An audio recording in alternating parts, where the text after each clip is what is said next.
Coach Burton has about 15 minutes or so before his next meeting.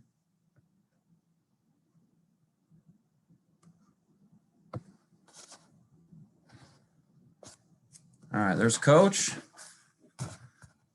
We're joined now by defensive line coach Ron Burton. Coach, thanks for joining us today. I know it's a busy day with practice getting done, have meetings coming up, but we appreciate your time. We'll take questions for about 15 minutes for Coach before he has to join his next staff meeting. We'll start with Matt Wenzel from MLive. Matt. Hey, Ron, you go back a year ago, you had to replace 3 of 4 starters up front, and it's kind of the opposite situation this year where everybody's back except for Naquan, and you've got Drew coming in. I guess how different is the outlook for that front 4 now than it was a year ago? Well, the outlook is to be the best defensive line we can be, to be the best in the country, best in the Big Ten, and we have a group of guys that have some veteran experience up front. And yes, it starts with the 2 defensive ends and Drew Beasley, Jacob Ponachute. We also got Jack Camper out there. Those guys understand what we're asking, and we've brought in Drew Jordan, who is a strong position of defensive end, being able to play both sides and understanding what we're asking them to do. And then inside, hey, we got 3 guys that played a lot, really 4, Jacob Slade, Mr. Mallory, and we expect a lot of Jalen Hunt, and then we'll have another young man, Maverick Hansen, that has played some as of last year. But we expect a lot from this group, and we see how it goes. And we're knee deep in the spring ball right now, day 4.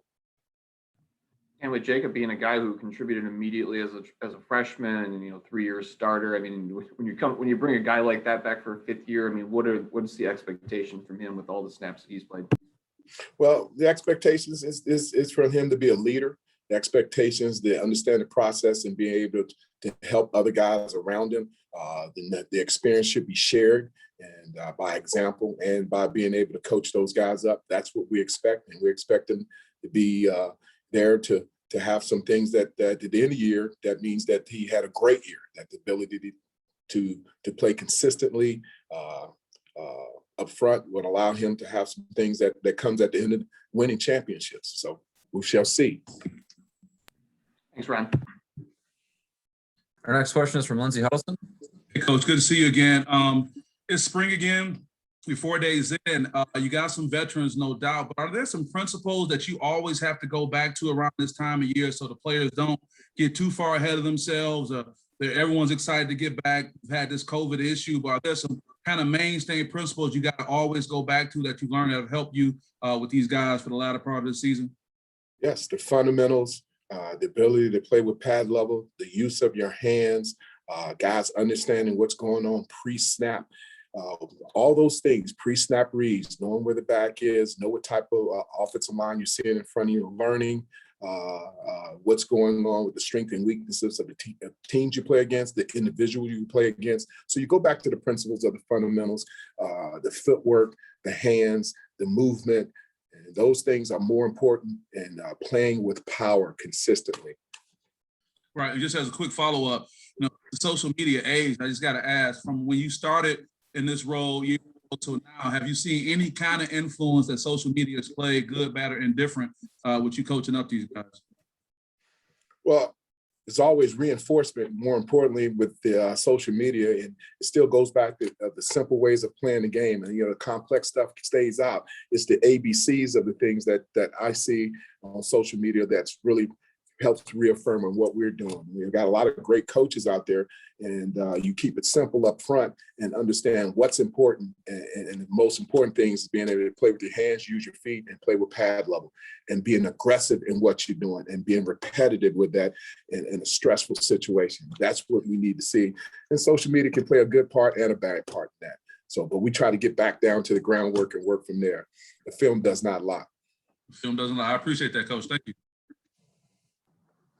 Our next question is from Nick Manis with WLNS. Coach, good to see you again. As you were mentioning, you're knee deep in spring ball, and as you said that, excuse me, there was a level of excitement that it seems you're feeling when it comes to that. As we're getting towards doing things that seem a little with some normalcy, what's it been like the first couple of days, and what are you most excited about this group? Well, number one, what I'm excited about the group is the fact that they're a veteran group. We got some young guys in behind them, but we have the ability to have more people to help coach the group up.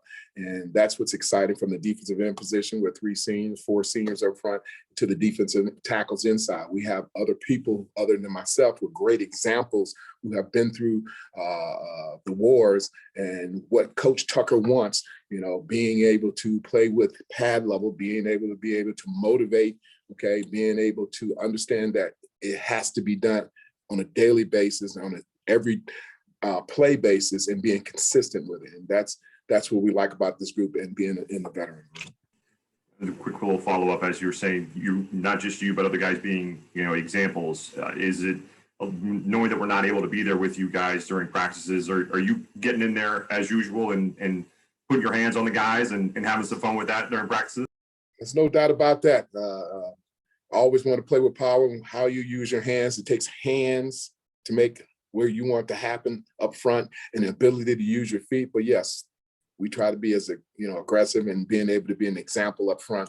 And Coach Burton is still doing that. That's for sure. Thank you, Coach. Our next question is from Stephen Brooks. Hey, Ron, hope you're doing well. Wanted to ask you about Brandon Wright, a new guy with your group. Just where did the idea to move him to D-line come from? How did he sort of embrace that, I guess? And just how's he been doing in these first couple of days? Or Brandon Wright is a former tailback, his ability to run, his ability to pass rush and lead on 3rd down. It creates an opportunity because we don't have enough young guys in behind that has his ability and his upside, the use of his feet.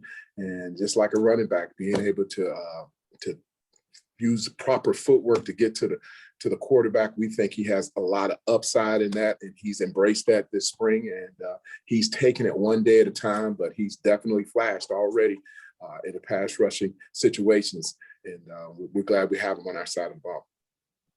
And if I could ask a second question, I wanted to ask you about Drew Jordan as well. Normally, when you have new faces, of course, they're younger guys for the most part. When you get a guy new to the group that has his experience level, what has he brought and just what's it been like working with him? Well, different ways of teaching. Number one, with the experience and have been a starter coming here, it's a plus for us. He's a student of the game, has great pass rush ability, and also plays with great power.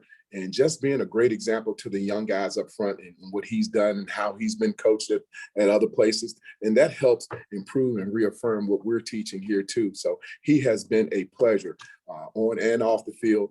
And I think it's just like having another coach on the field also. Got it. Thank you very much. Our next question is from Paul with Spartan Magazine. Hey, Ron, thanks for doing this for us. Wanted to ask you about a couple guys. Maverick Hansen looked like he gained some good weight in the offseason, and then Deshaun Mallory looks like he's got his body maybe cut up a little bit better. Could you talk about maybe those guys and the offseason conditioning they had and how that might help you out this year? Well, I'll start with Maverick. He's down in some weight right now. He's about 305, 300 pounds, and we thought that was necessary for him to be able to move. He plays with good pad level and strength. He plays with great power, so that's what we love about him. We have a kid, Deshaun Mallory, who's lost some weight and really put him in, making him a little bit more dynamic. He's lost 25, 30 pounds, and it's allowed him to have a lot more movement in Deshaun Mallory. And some guys have put on some weight and create some strength, and our upperclassmen like Jacob Slade, he's right at 315, and he's playing with great power and push, and he's just managing it to be able to run with it at all times. And then Jalen Hunt, he's about 315, and he's doing the same thing, trying to sculpture and reduce the fat and have more muscle.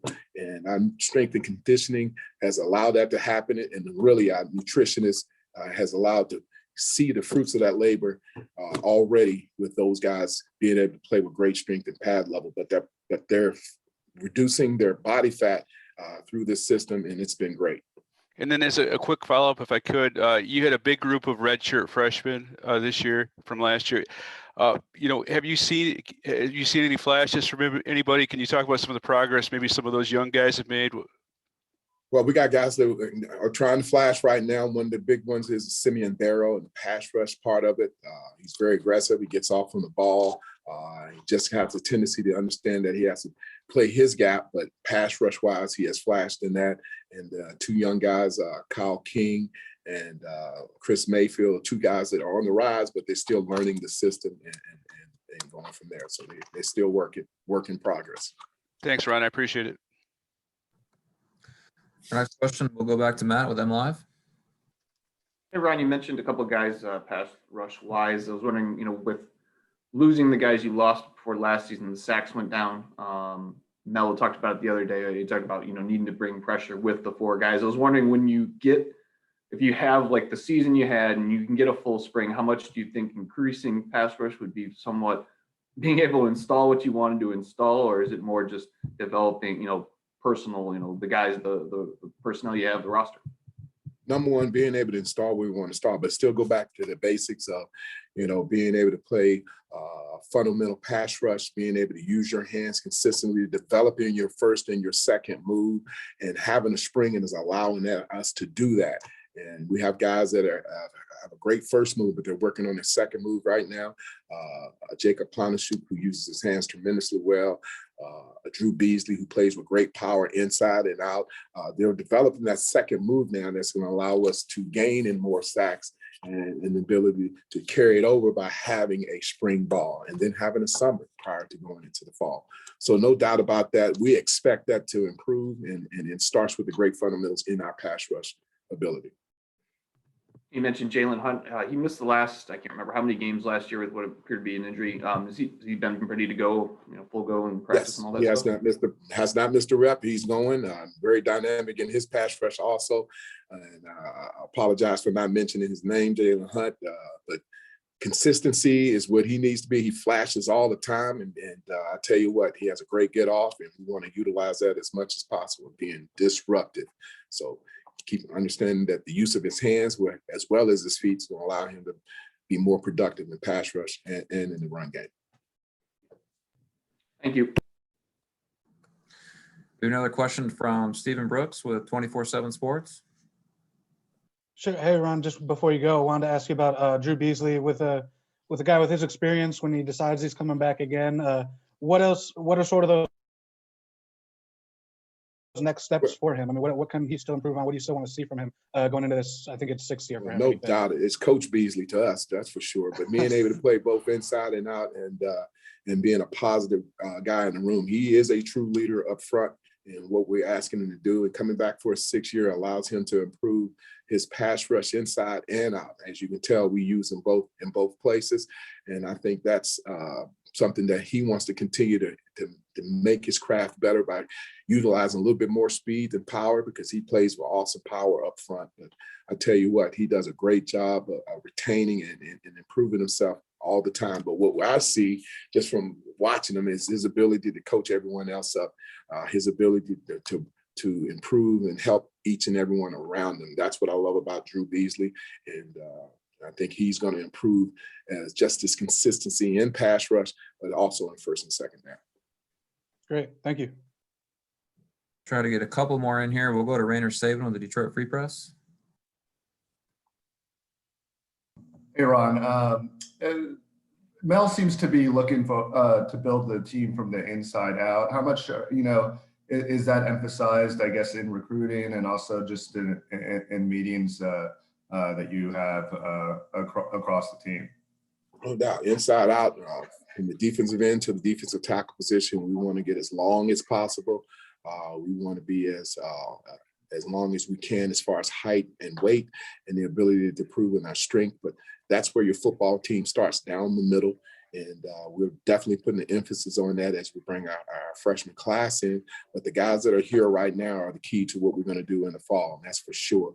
Our emphasis will continue to recruit and the defensive line, but more importantly, as a defensive group, to be able to improve upon that so we can play championship football. That's the expectation.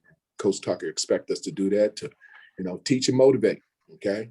And that's what we're doing right now with this group. And it starts down the middle of your defense, that's for sure. And you're correct in that. Thanks. Our last question, we'll go to Jim Comparoni with Spartan Magazine. Hey, Coach, thanks for taking time out to do this with us. Can you give us the latest on Michael Fletcher and how he's coming along? He's doing good. He's running with the second group. He also in our speed package. He's gained some weight and he's playing very strong right now. He's got a great long arm move that he's utilized, and he's been more consistent in this play and starting to make a few more plays and escaping blocks. But what we like is the fact that he's gotten stronger and he hasn't missed any reps, and he will see him on the field this fall, that's for sure. And Michael Fletcher. Also, Avery Dunn was on the travel team a little bit last year. How is he coming along? I know you can't probably think of everyone to mention when you mention players, but I wanted to give you a chance to talk about him a little bit. Avery Dunn has come a long ways. He came in here sopping wet, 215, 220. He's now 245 pounds and doesn't look it. He has flashed, and he's just learning the defense, and he plays with great energy, but he has a lot of upside to him, and he has improved, and he continues to improve with his weight and his body. That's what we've enjoyed in seeing him move around. His pass rush is getting better, and he's learning the defense, and that's what it takes to have a spring like this for him, but he has a lot of upside. Great, thanks. Also, you mentioned Drew Beasley's playing inside. Do you mean some defensive tackle? Is that something new for him? Is that what you mean by inside, or were you talking about inside pass rush moves? Well, inside pass rush moves and inside too. It's just the ability to play across the line. He's a young man that's been here 6 years, and he's played inside and out. Okay. So he's played defense both as a defensive tackle and a defensive end. So that's just something to let you know that he knows every part of our defensive front and has the ability to play inside and out. And all right. never know, he could be in there. Yes, sir. Thank you. All right, Coach, really appreciate your time. We know you got to run to a meeting right now, but thank you so much, and we'll see you soon. Thank you. Appreciate your time, man.